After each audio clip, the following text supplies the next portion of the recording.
ஆண்டவர் வந்து நம்முடைய எல்லா பிரயாசங்களையும் ஆண்டவர் பார்க்கிற தேவனாய் இருக்கிறார். ஆமென். நம்ம என்ன செஞ்சாலும் அவருடைய நாமத்திற்காக காண்பிக்கிற பக்தி வைராக்கியத்தை மறந்து விடுவதற்கு அவர் அநீதி உள்ள தேவன் அல்ல. ஆமென். ஆண்டவருக்காக நம்ம எடுக்கிற முயற்சிகளை எல்லாம் கர்த்தர் கனப்படுத்துகிற ஒரு தேவனாய் இருக்கிறார். ஆண்டவருடைய பிள்ளைகளே, வேதத்தில் வந்து நம்ம வந்து 1 ராஜாக்களின் புஸ்தகம் 19ஆம் அதிகாரத்தினுடைய 9வது வசனத்தை நம்ம வாசிக்கும் போது, 1 ராஜாக்கள் 19ஆம் அதிகாரத்தினுடைய 9வது வசனத்தை வாசிக்கும் போது, அங்கே அவன் ஒரு கெபிக்குள் போய் தங்கினான். இதோ கர்த்தருடைய வார்த்தை அவனுக்கு உண்டாகி, அவர் எலியாவே, உனக்கு இங்கே உனக்கு என்ன காரியம் என்றார்.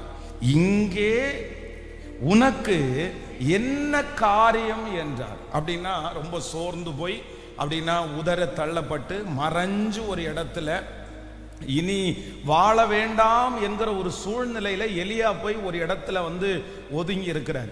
அப்போ ஆண்டவர் வந்து அவனை பார்த்து எப்படி கேட்கிறார் அப்படின்னு சொன்னா, ஒரு தகப்பனை போல, ஒரு தாயை போல, ஒரு நல்லா கவனிச்சுங்களேன், ஒரு பிள்ளை வந்து நமக்கு பிடிக்காத ஒரு இடத்துல, ஒரு பிடிக்காத ஒரு வீட்டில், மோசமான ஒரு இடத்துல ஒரு பிள்ளை உட்கார்ந்துட்டு இருக்கும்போது, ஒரு அம்மா இல்லைன்னா ஒரு அப்பா வந்து அந்த பிள்ளைய பார்க்குறவங்க என்ன சொல்லுவாங்கன்னா, உனக்கு இங்க என்ன வேலை, நீ எதுக்கு இங்க உட்காந்துருக்கிற? அப்போ ஆண்டவர் வந்து எலியாவை பார்த்தா அப்படிதான் கேட்கிறாரு. ஒருவேளை உங்க பிள்ளைங்க யாராவது ஒருத்தர் ஃப்ரெண்ட்ஸோட சேர்ந்து ஏதாவது ஒரு தெருவில் உட்காந்துருக்காங்கன்னு வைங்களேன், நீங்க போனீங்க அப்படின்னு சொன்னா, அவன் கூட சேர்ந்து இருக்கிற பிள்ளைங்க நல்ல பிள்ளைங்க இல்லை அப்படின்னு நீங்க நினைச்சீங்கன்னா, உடனே நம்ம என்ன கேட்போம் அப்படின்னு சொன்னா, உனக்கு இங்க என்னப்பா வேலை, நீ எதுக்கு இங்க உட்கார்ந்து இருக்கிற? ஆனா தன்னுடைய வாழ்க்கையே உடைஞ்சு போய் இனி ஊழியம் வேண்டாம் அப்படின்னு சோர்ந்து போய் உட்கார்ந்துட்டு இருக்கிறவனை பார்த்து ஆண்டவர் என்ன கேட்கிறார் அப்படின்னு சொன்னா, உனக்கு இங்க என்ன வேலை, உனக்கு இங்க என்ன வேலை அப்படின்னா, அந்த இடத்துல சோர்ந்து போய் இருக்கிறது வந்து ஆண்டவர் கொஞ்சம் கூட விரும்பவே இல்லை. ஆண்டவருடைய பிள்ளைகளே, சில இடத்துல வந்து ஆண்டவர் நம்மளை பார்த்து என்ன கேட்பார் அப்படின்னா, நீ ஏன் இப்படி இருக்கிற, நீ எதுக்காக இப்படி இருக்கிற, நீ ஏன் மாறணும், எதுக்காக நம்ம தப்பு பண்ணக்கூடாது, எதுக்காக நம்ம மாறணும் அப்படின்னு சொன்னா, எலியாவை பார்த்து ஆண்டவர் சொல்லுகிறார், உன் மேல நான் வச்சிருக்கிற பொறுப்பு ரொம்ப பெருசு. நான் நம்புறேன் இந்த 100 நாட்களிலே இந்த ஜெபத்துல கலந்து கொள்ளுகிறவங்க யார் தெரியுமா?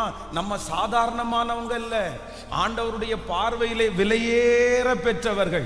கர்த்தர் நம்மை பார்த்து சொல்லுகிறார், மகனே நீ அந்த இடத்துல உட்காராத, நீ அந்த காரியத்தை செய்யாத, நீ பொறுத்து போ, நீ ரெடி ஆயிக்கோ, நீ கோவப்படாத, நீ எல்லார மாதிரியும் இருக்காத அப்படின்னு சொல்றதற்கு காரணம் என்ன அப்படின்னு சொன்னா, நம்மளை நம்பி ஆண்டவர் என்ன பண்ணி இருக்கிறார்னா, பெரிய பொறுப்புகளை ஆண்டவர் வைத்திருக்கிறார்.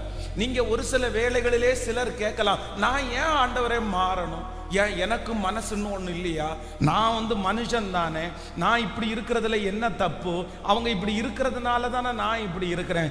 ஆனா ஆண்டவர் வந்து அப்படிப்பட்ட கேள்விக்கு கர்த்தர் கிருபையா பதில் கொடுக்கிறாரு. இல்ல, எத்தனையோ பேரு சூறை செடியில கீழே கிடத்திருக்காங்க, எத்தனையோ பேர் ஒளிஞ்சு வாழ்ந்திருக்கிறாங்க. ஆனா அவங்களை யாரையும் போய் ஆண்டவர் போய் உனக்கு இங்க என்ன வேலைன்னு கேட்கல. ஆனா தீர்க்கதரிசியை பார்த்த ஆண்டவர் கேட்கிறார், உனக்கு இங்க என்ன வேலை, என்ன அப்படின்னா, அவன் மேல ஆண்டவர் வைத்திருக்கிற பொறுப்பு ரொம்ப பெருசு.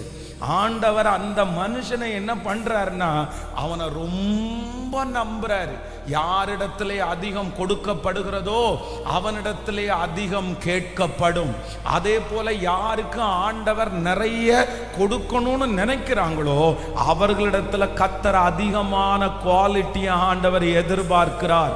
பிரதர், ஆண்டவர் உங்கள்கிட்ட ரொம்ப பெருசா எதிர்பார்க்கிறார். அம்மா, உங்கள்கிட்ட ஆண்டவர் ரொம்ப எதிர்பார்க்கிறார். காரணம் என்ன அப்படின்னு சொன்னா, ஆண்டவர் உங்க மேல கொடுக்க போகிற பொறுப்பு மட்டும் பெருசு இல்ல, கர்த்தர் உங்களை ஒரு பெரிய காரியத்திற்காக ஆண்டவர் நம்புகிறேன் என்று கர்த்தர் வாக்கு கொடுக்கிறார். ஆமென்.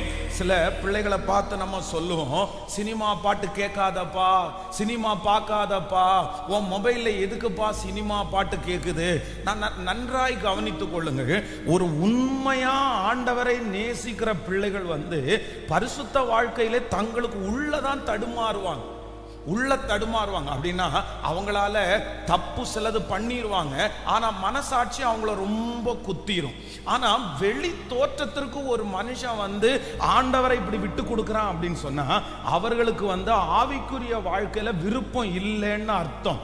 ஒரு உண்மையா ஆண்டவரை நேசிக்கிற பிள்ளைகளுக்கு ஏதோ ஒரு சின்ன சின்ன தவறுகள் நம்முடைய வாழ்க்கையில வரலாம். நமக்கு யாருக்கும் தெரியாத இடத்துல நம்ம தவறலாம், நம்ம கோவப்படலாம், அந்த மாதிரி சூழ்நிலை வரலாம். ஆனா சிலதெல்லாம் நம்மளால என்ன பண்ண முடியும்னா நம்மளால அவாய்ட் பண்ண முடியும், நம்மளால தாண்ட முடியும். இப்ப பாருங்களேன், நம்முடைய போன்ல இருக்கிற வாட்ஸ்அப் ஸ்டேட்டஸ், டிபி இந்த மாதிரி எல்லாம் இருக்குது. ஒரு உண்மையான ஸ்பிரிச்சுவலான பிள்ளைங்க என்ன பண்ணுவாங்கன்னா கர்த்தரையும் அவரையும் சார்ந்த காரியத்தை தான் அவங்க வச்சிருப்பாங்க. அவங்களுக்கு உலக காரியத்துல ஈடுபாடு இருக்காது. அவங்க ஒண்ணு வசனம் வைப்பாங்க, இல்லைன்னா பாட்டுகளை வைப்பாங்க, இல்லைன்னா செய்தியை வைப்பாங்க. பாருங்க, போனுடைய வால்பேப்பர்ல பாத்தீங்கன்னா அதுக்கு தகுந்த மாதிரி வைப்பாங்க. அவங்களுடைய மொபைல்ல ரிங்டோனா சினிமா பாட்டெல்லாம் வைக்க மாட்டாங்க. இவங்க யார் அப்படின்னு சொன்னா ஓரளவு நான் என்ன சொல்றேன்னா ஸ்பிரிச்சுவலா ஆண்டவருக்குள்ள வாழணும்னு ஆசைப்படுறவங்க. இதெல்லாம் நம்மளால ஜென்ராவே நம்மளால ஒதுக்கிக்க முடியும். சும்மாவே நம்ம நினைச்சா அதான் இது ஒரு பெரிய சவால்லையோ இதுலன்னா இது ஒரு பெரிய ஃபைட்லயோ எல்லாம் வராது. இது சும்மா தூக்கி போட வேண்டியது. ஆனா இந்த விஷயத்திலேயே நம்ம உண்மை இல்லைன்னா, இந்த மாதிரி சின்ன சின்ன விஷயத்திலேயே ஆண்டவருடைய பிள்ளைகளால நம்மளால பண்ண முடியலன்னா, அவாய்ட் பண்ண வேண்டிய விஷயத்துல அப்படின்னா காமனா அவாய்ட் பண்ண வேண்டிய இந்த காரியத்திலேயே ஒரு மனுஷனுக்கு, ஒரு தேவனுடைய பிள்ளைக்கு நம்ம இப்படி பண்ணக்கூடாது, நம்ம செய்ய வேண்டாம், நம்ம ஆண்டவருடைய பிள்ளை அப்படின்ற உணர்வு இல்லை அப்படின்னு சொன்னா பெரிய பாவத்தை எப்படி அவங்களால விட முடியும்? அசுத்தங்களை எப்படி விட முடியும்? அதனால இன்றைக்கு இந்த 47வது நாள் ஆண்டவர் நிறைய பேரை பார்த்து கர்த்தர் சொல்லுகிறார், உனக்கு இங்க என்ன வேலை? உனக்கு இங்க என்ன வேலை? நீ ஏன் கோவப்படுற? நீ எதுக்கு அந்த இடத்துல பிரச்சனை பண்ற? நீ அந்த இடத்துல எதுக்கு இப்படி நடந்துக்கிற? நீ அப்படி நடந்துக்க முடியாது. ஏன் அப்படின்னா கர்த்தர் சொல்லுகிறார், கர்த்தர் என் மேல அவர் வச்சிருக்கிற நம்பிக்கை ரொம்ப பெருசு. ஆண்டவர் உங்களை ஒரு பெரிய காரியத்திற்காக ஆண்டவர் நம்புகிறார், ஒரு பெரிய நோக்கத்திற்காக ஆண்டவர் நம்புகிறார். அதைத்தான் வேதம் சொல்லுகிறது, துன்மார்க்கருடைய ஆலோசனையின்படி நடவாமலும் பாவிகளுடைய வழியில் நில்லாமலும் பரியாசக்காரர் உட்காரும் இடத்தில் உட்காராமலும் கர்த்தருடைய வேதத்தில் தியான பிரியமாயிருந்து இரவும் பகலும் அவருடைய வேதத்தில் தியானமா இருக்கிற மனுஷன்